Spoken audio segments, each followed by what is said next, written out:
Today is Friday, September 2nd, 2011, and this is Vos de Sueños After Dark. Welcome back, fillies and gentle colts.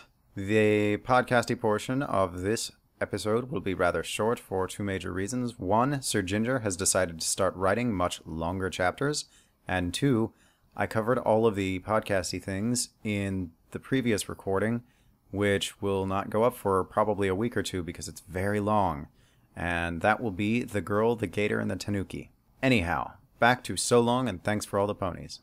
Author's note, you want longer chapters? Okie dokie Loki! A big thanks to Farve, who generously proofread this for me, and to any pony else who corrected my grammar in the comments before I had someone to help out. The Hitchhiker's Guide describes the planet Gagreflex as one of the most revolting places in the known universe. Its people are vaguely equiform, but with overlong legs and almost permanent expressions of unabashed adoration.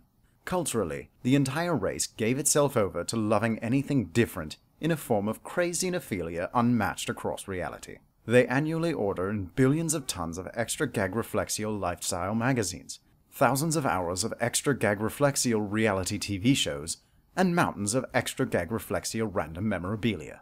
Whatever their leaders had currently decided they should adore, the public did. Any tourist on Gagreflex would likely enjoy the first day, as they would be mobbed by admiring locals. But almost any sane being would quickly tire of the complete, total, and utterly sincere admiration they would receive for literally every action they performed.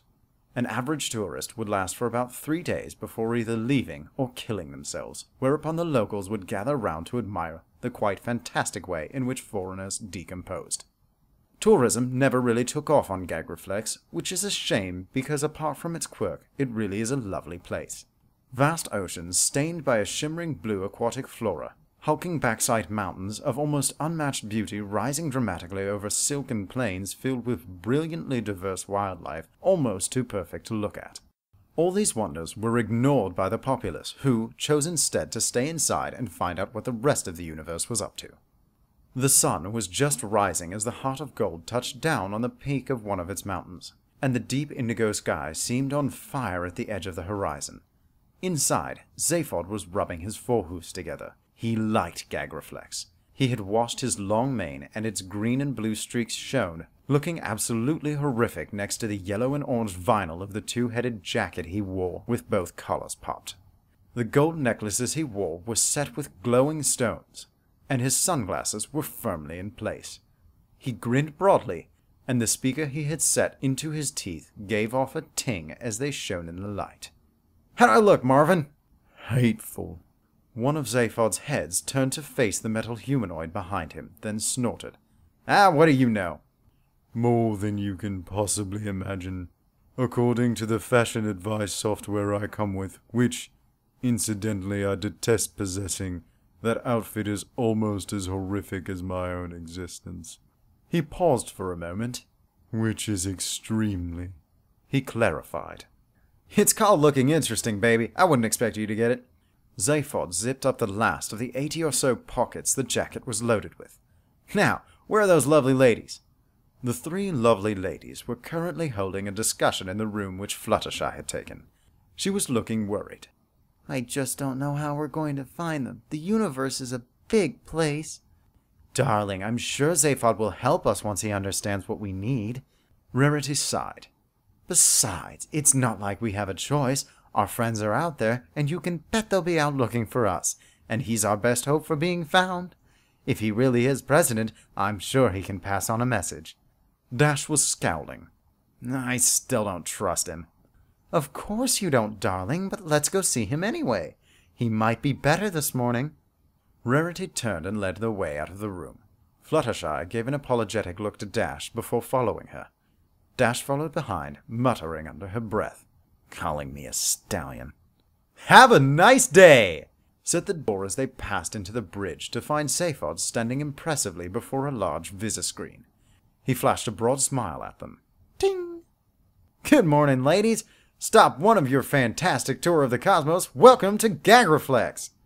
The screen behind him flickered on, revealing the landscape spread out below them.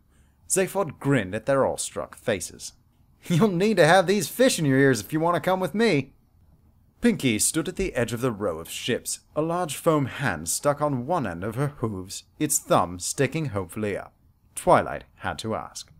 Pinky, what in Celestia's name is that?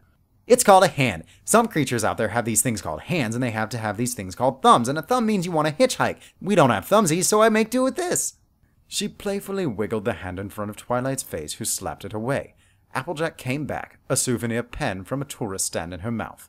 On it had the classic, "Someone I know went to Bernard Starr, and all I got was this lousy pen," which proves that there is always at least one person out there who genuinely believes this to be funny. Be afraid. Pinky grabbed the pen and began scrawling on her towel. Eventually, she held it up. Maxamegalon University, or Bust, was written in large letters across it. The "or bust" part was clearly printed on the towel, and looking closely, it was easy to see that other destinations had been washed out before. Now we just have to wait for something heading our way. And when we get there, we can research where this thing would have difficulty getting to? Exactly! You'll like the university, Twilight. There are squillions of books that no pony touches anymore. Twilight brightened considerably. Squillions? I think it was about 4 squillion, to be exact. They waited. Pinky was in front, hoof stuck out to the side with the foam thumb hopefully raised. Her other forehoof had the corner of the towel. Applejack held up the other corner, a resigned look of patience on her face. An hour passed. Pinky hadn't moved, her expression of hopeful friendliness unchanged. Applejack had switched out with Twilight twice, but was now back to holding it up. Even so, her leg ached, and her temper was rapidly fraying. Sugar cube. No response. Sugar cube? Pinky turned silently, her expression by now frozen solid on her face. Hundreds of these things have gone past. Some of them, I don't even want to know what they were. Could we try something else? It was then, because of certain laws of narrative causality, something was obliged to stop and offer them a lift. It was about 5 feet tall, its smooth purple hide almost unmarked. It had 2 arms, 2 legs, 2 eyes, and a visible mouth, which was stretched in a smile just slightly too broad to look normal. It could, on reflection, have been something a whole lot worse. It was wearing nothing but a scarf which read, to anyone who cared to look, UMM, Brockian Ultra Cricket Team. Brockian Ultra Cricket is a game that involves the complex interplay of professional athletes using random sporting implements to hit each other very hard, and then running away apologizing. It is only played in this dimension by the same sort of person we might see playing Ultimate Frisbee while armed with a Nerf gun. When it spoke, it drawled around a small, rugby club-shaped dent in its face. "You dudes going to the Double M? I got this!" Without waiting for a response, he began slopping off towards a distant ship. They followed at a distance until it came into view. It wasn't exactly shabby, but it was clearly old. Its interior clearly large enough to contain them, and it had several stickers pasted on it. "Free splorking is not a crime. How's my warping? Maxamegalon students do it with reference to our extensive library. Vote Beeblebrox." Do we go with him? Spike was watching it nervously. Of course, he's a student. But what species is he?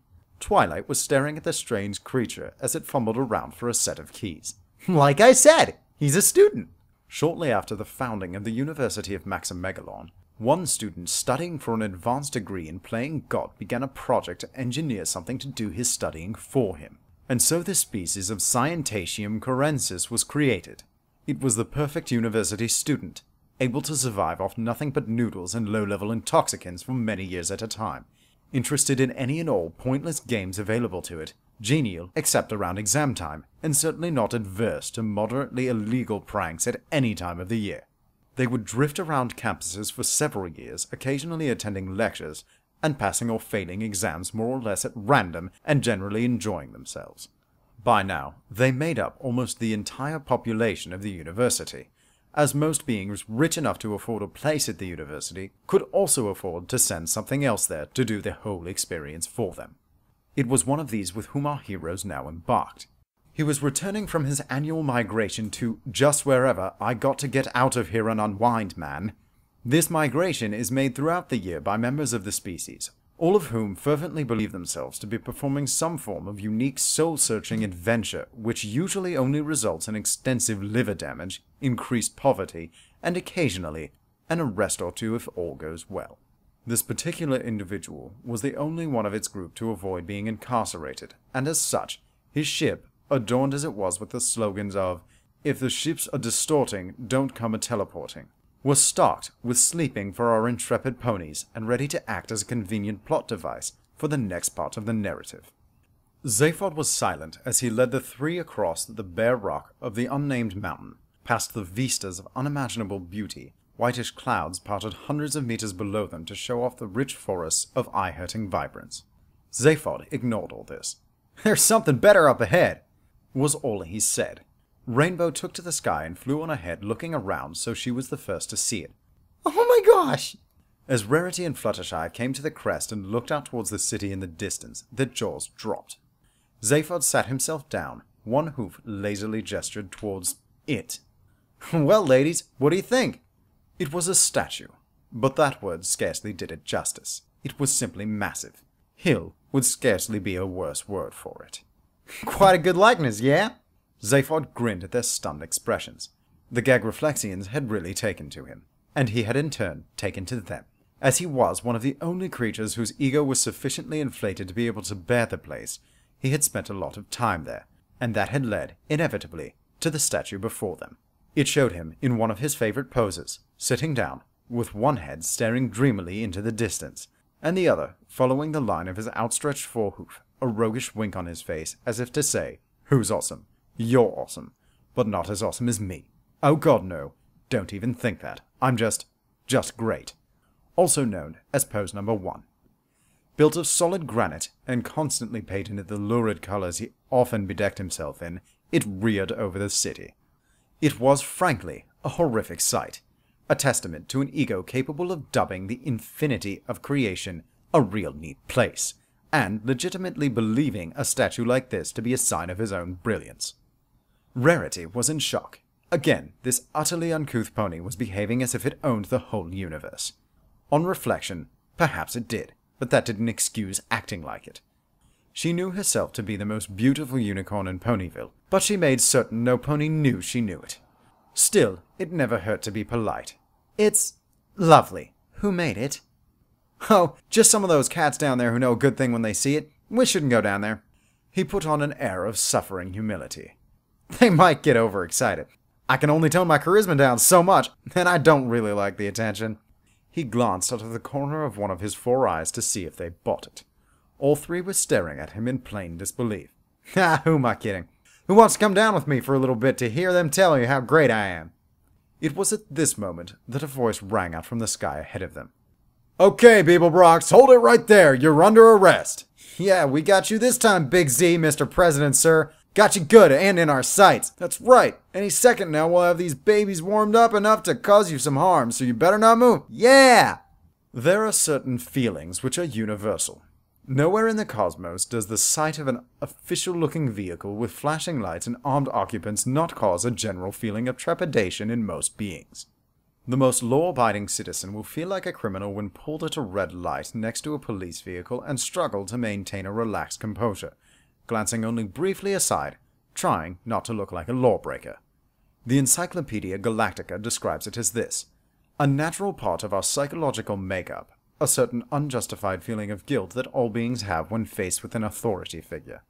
The Hitchhiker's Guide to the Galaxy describes it as this: a natural part of our psychological makeup not to want to get shot or arrested, especially when you just know those pigs are just begging for a chance to pull you over and maybe go through your stuff, and you just know they'll find those medicinal things you have in the glove box and make all the wrong assumptions. This article is followed by an editor's note that the guide is currently looking for a new transport correspondent, pending a breakout at the Ursa Minor Criminal Rehabilitation Center. That said, it is even easier to feel like a guilty party when a large police cruiser is not only directly facing you and your companions, but has deployed its forward guns meaningfully and has stated that you are under arrest. Zaphod is as guilty as sin, but he still feels aggrieved at any attempt to make him feel as if he has done something wrong. Even the notoriously optimistic gamblers of the Morzell system wouldn't bet much on him coming quietly. And that is it for part 6.